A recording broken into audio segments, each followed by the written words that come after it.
ప్రపంచీకరణ ప్రభావం, అధునాతన మిల్లు వస్త్రాల వెల్లువ కారణాలు ఏవైనా ఓ దశలో ప్రాంతీయ చేనేత హస్తకళలు ప్రభావం కోల్పోయాయి.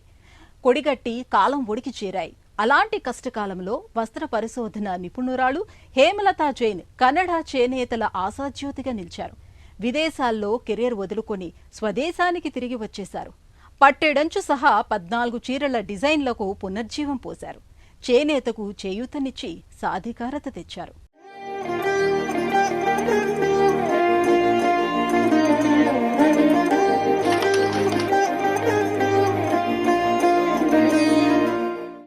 వస్త్రం అంటే కేవలం ఆచ్ఛాదనకే కాదు, కప్పుకునే ఒక ఆత్మవిశ్వాసం కూడా. జీవన పోరాటంలో చేనేతల ఏకైక అస్త్రం. ప్రపంచీకరణ ప్రభావం, మిల్లు వస్త్రాల వెల్లువతో అనేక ప్రాంతాల్లో చేనేత రంగానికి గడ్డు పరిస్థితి ఎదురైంది. ఎన్నో విశిష్టతలున్న చేనేత శైలులు తూర్పుగాలులకు కొట్టుకుపోయాయి. నమ్ముకున్న నేత పరిశ్రమ మనుగడే ప్రమాదంలో పడిన వేళ అది. సరిగ్గా అప్పుడు బెంగళూరులో వస్త్ర పరిశోధకురాలు, డిజైన్ల నిపుణురాలు డాక్టర్ హేమలతా జైన్ రంగంలోకి వచ్చారు. అంతరించిన చేనేత వారసత్వ సంస్కృతి, కళల పునరుద్ధరణకు ఆమె అంకితమయ్యారు. స్థిర సంకల్పం, దృఢ నిశ్చయంతో ఆమె సాగిస్తున్న కృషి మరుగున పడిన విశిష్ట చేనేత కళలు వెలుగుచూసేందుకు కారణమైంది.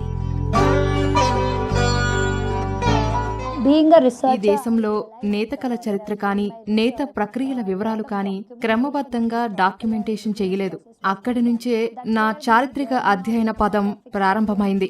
దేశమంతా అనేక వస్త్రాలకు భౌగోళిక గుర్తింపు అంశాలను రాయటంలో సహకరించాను. నా పరిశోధనలో భాగంగా బెళగావి వెళ్లాను. అక్కడ ఓ ఉపాధ్యాయుని నన్ను సౌందట్టి ఆలయానికి తీసుకెళ్లారు. అక్కడ 85 వయసున్న ఓ దేవదాసిని పరిచయం చేశారు. పట్టెడ అంచు చీరలో ఆమె ఎంతో చూడచక్కగా అనిపించారు. నా పిహెచ్డికి ఆ చీరనే అదే ఎంచుకున్నాను. కర్ణాటకలో ఒక మార్వాడి కుటుంబంలో పుట్టిన హేమలత వస్త్ర పరిమళాల మధ్య పెరిగారు. తల్లి తండ్రిది వస్త్ర వ్యాపారం కావటంతో తనయది అదే అభిరుచి అయింది. అయితే మిల్లు నుంచి వెల్లువలా వచ్చిపడే దుస్తుల కంటే ఆమెను శ్రమైక సౌందర్యానికి ప్రతీకగా నిలిచే చేనేత వస్త్రరంగం ఆకట్టుకుంది. అందరూ అనుకున్నట్లు కుటుంబ వ్యాపారం చేపట్టక చదువు దిశగా మళ్లారు. గణిత శాస్త్రం చదివారు. తమ ప్రాంతంలో, తన సామాజిక వర్గంలో ఆనాడు వృత్తి విద్యను అభ్యసించిన తొలి మహిళగా ఖ్యాతి పొందారు. సంప్రదాయ హస్తకళలు, సాంస్కృతిక పరిరక్షణపై ఉన్న ప్రేమ తన కెరీర్గా మారింది.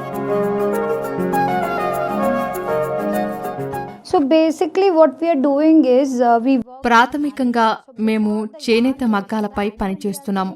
నూలును బ్లీచ్ చేయకుండా సహజ ప్రక్రియలతో ఉపయోగిస్తున్నాం. రంగులకు సహజ పదార్థాలు, ఎంజైమ్లు వాడుతున్నాం. మా రంగులు పర్యావరణ హితమైన వర్ణాలు. ప్రతి నేతకు ఒక ప్రత్యేకత ఉంటుంది కదా. మేము మందపాటి 2 పల్లులతో కూడిన రెడీ టు వేర్ చీరలను తయారు చేస్తున్నాం. వీటికి ఫాల్, బీడింగ్ అవసరం లేదు. 2 వైపులా ధరించవచ్చు. ఎలాగంటే 2 పల్లుల కాన్సెప్ట్ తో రూపుదిద్దుతున్నాం. బెంగళూరులో గడిచిన బాల్యం, ముంబైలో చదువు ఆమెను ఉన్నతంగా తీర్చిదిద్దాయి. పట్టణవాసుల దృక్పథాలు, సంప్రదాయ విలువల మిశ్రమం ఆమెకు పరిచయమైంది. అమెరికాలో సహజ వర్ణాల వినియోగంపై రీసెర్చ్ ఫెలోగా చేసిన పరిశోధన ఆమె ప్రాపంచిక దృక్పథాన్ని విస్తృతం చేసింది. మన దేశంలో హస్తకళల వారసత్వ పరిరక్షణకు ఆమె నిబద్ధతను మరింత పెంచింది. ఈ దశలో 2014లో స్వదేశానికి తిరిగి వచ్చిన హేమలత బెంగళూరులో పునరుజ్జీవన సంస్థను ఆరంభించారు.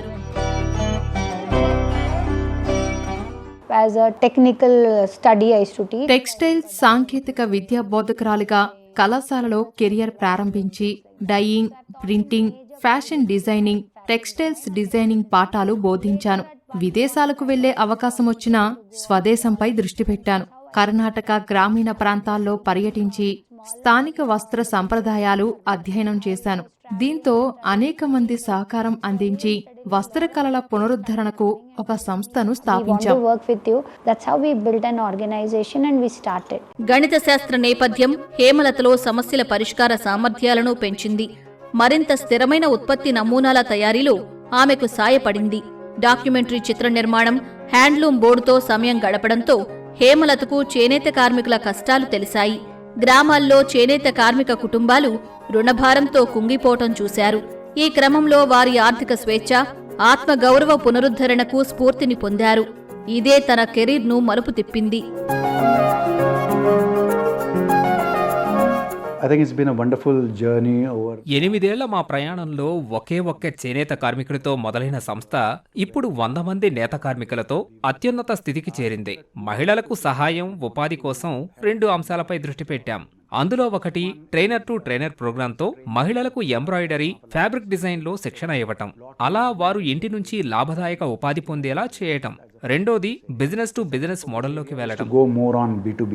హేమలత చేనేత కళల పరిరక్షణకు చొరవ తీసుకున్నారు. కార్మికులు, రంగులద్దేవారు, చేతి వృత్తుల వారితో కలిసి సహజ రంగులు, వస్త్ర వ్యర్థాలతో నేయడం తరహా సంప్రదాయ పనులను పునరుద్ధరించారు. 2 వైపులా ధరించేందుకు అనువైన మందపాటి బోర్డర్ చీర, పట్టెడ అంచు చీరను తిరిగి పరిచయం చేశారు. తర్వాత కాలంలో గోమీ తెనికి తిరిగి జీవకళ తెచ్చారు. గృహిణుల సంప్రదాయ హుబ్లీ చీర, రాయచూర్, కోదల్, బీదర్, బళ్ళారి, కలబురిగి, ధార్వాడలలో అంతరించిన కొన్ని చేనేత శైలులకు పునరుజ్జీవం పోశారు. గజేంద్రగఢ్లో పునరుజ్జీవ శారీ క్లస్టర్ నెలకొల్పి చేనేతల మనుగడకు భరోసా ఇచ్చారు. This question is about ethical practice. నైతిక, సహేతుక పద్ధతులపైనే ప్రశ్న. మేము సేంద్రియ పద్ధతిలో తీసిన దారాలను ఉపయోగిస్తాం. స్వదేశీ జనపనార, వెదురు, కలప తదితర వినియోగం దిశగా పనిచేస్తున్నాం. పూర్తిగా సహజ రంగులనే వినియోగిస్తున్నాం. మొక్కల ఆకులు, కాండం లేదా పువ్వుల నుంచి రంగులను సంగ్రహిస్తున్నాం. The color is extracted. Hemalatha కనుమరుగైన కొన్ని నేత శైలుల పునరుద్ధరణే కాదు, సామాజిక వర్గాల ఉద్ధరణపైనా దృష్టి పెట్టారు. ఒక వ్యక్తి సంకల్పం ఎంతటి సత్ఫలితాలనిస్తుందో ఆమె చూపించారు. అంతరించిపోతున్న అరుదైన చేనేత కళల వ్యవస్థాపకతలను పునరుద్ధరించారు. My advice to యువ ఫ్యాషన్ డిజైనర్లకు నా సలహా ఏమిటంటే, వచ్చిపోయే ఫ్యాషన్ల కోసం మీరు చేయాల్సిన పనులు తక్కువ, కానీ మనం స్వదేశానికి, సాంస్కృతిక వారసత్వానికి సదా రుణపడి ఉంటాం. గ్రామీణ భారతంలో 1-2 ఏళ్లు గడిపి పల్లెల్లో తయారయ్యే వస్త్రాలపై పరిజ్ఞానం పెంచుకోవాలి. ఆ సామాగ్రితో ఎలా పనిచేయాలో తెలుసుకునేందుకు ప్రయత్నించండి. designers.